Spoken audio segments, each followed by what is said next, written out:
This is Mike Howell, a senior advisor for executive branch relations at the Heritage Foundation. Kamala Harris went on Univision, the largest Spanish-speaking television station in the U.S., I believe, and laid out this plan. So we don't have to guess about it.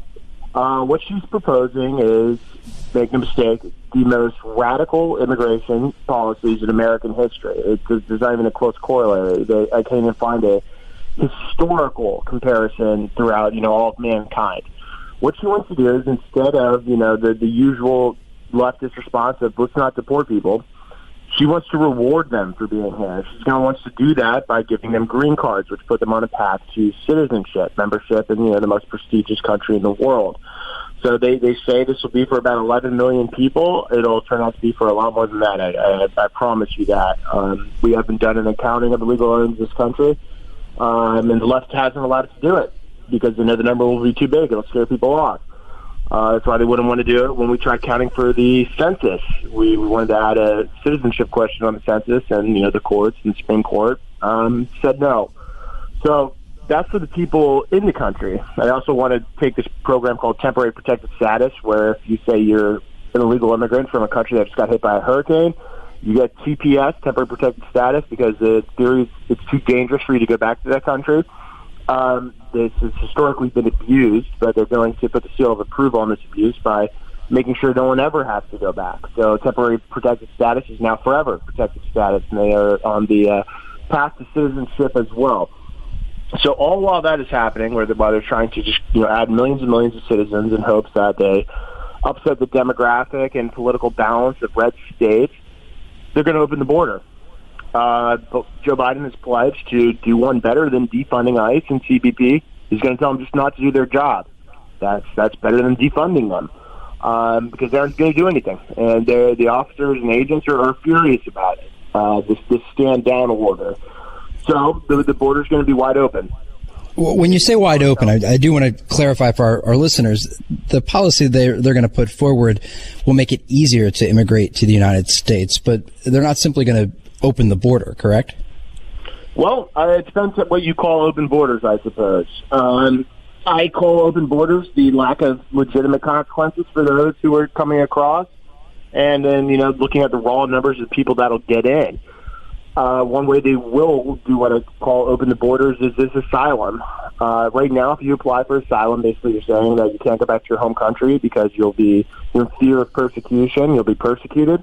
Right now, under Trump, you got to wait in Mexico for your claims to be adjudicated. We do this because about 90+% are adjudicated as being without merit or fraudulent, and so it makes no sense to let in all those people when we know they're not going to be able to stay.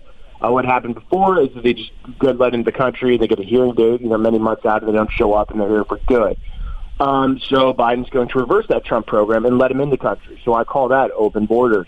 All you have to do is claim asylum to get past the border. That's a pretty open border, whether your claim's valid or not. So it will be open borders.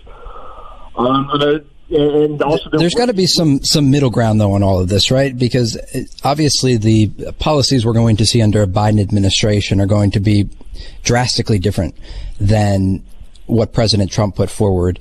The Trump administration increasing the length of the border wall, ensuring that ICE had more than enough funding to operate, and also, as you noted, ensuring that Mexico was incentivized to stop the immigration to the United States. And we've actually seen that over the past week with a caravan coming through Central America.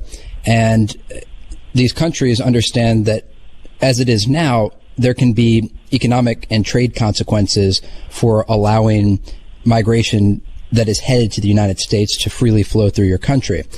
Under a Biden administration, is there going to be any sort of middle ground, right, where when we talk about asylum, if it was as simple as saying, I'm claiming asylum and immediately you'll be able to enter the United States, the country would be overrun with people not just from South and Central America, but the entire world, if it were that simple. So, what are some of the footstops that the administration is going to have to put into place to ensure that the system isn't abused to such an extent that we're just seeing daily flows of people across the border? Right. Well, right now, and over the last decade, we've seen an explosion in asylum claims from people all around the world. there's been such an uptick in people coming, from Africa continent and, coming up through the southern border, many Middle Eastern countries. The word on the asylum loophole is out, and it's being well messaged by a lot of these NGOs who are basically training folks to come over here and financing the caravans. So what middle ground will there be?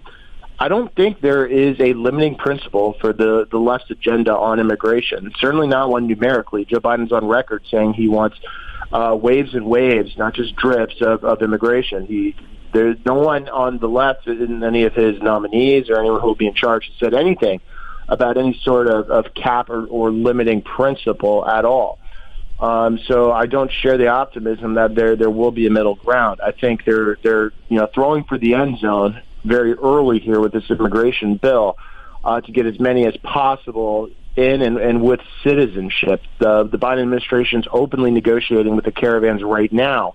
The White House staffer responsible for Western Hemisphere, the incoming one, was tweeting out the other day, now might not be the right time to come for the caravans. Well, when is the right time if it's not now? He's basically giving a head nod to, you guys will be able to come, but let us get in situated first so we can, grease the wheels for you to get in here more easily.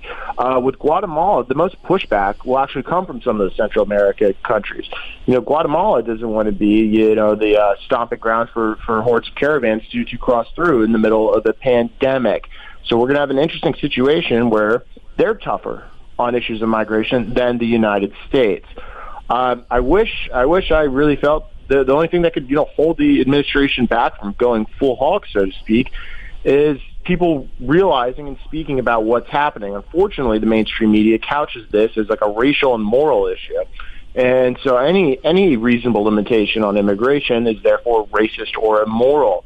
You've been listening to Mike Howell, a senior advisor for executive branch relations at the Heritage Foundation.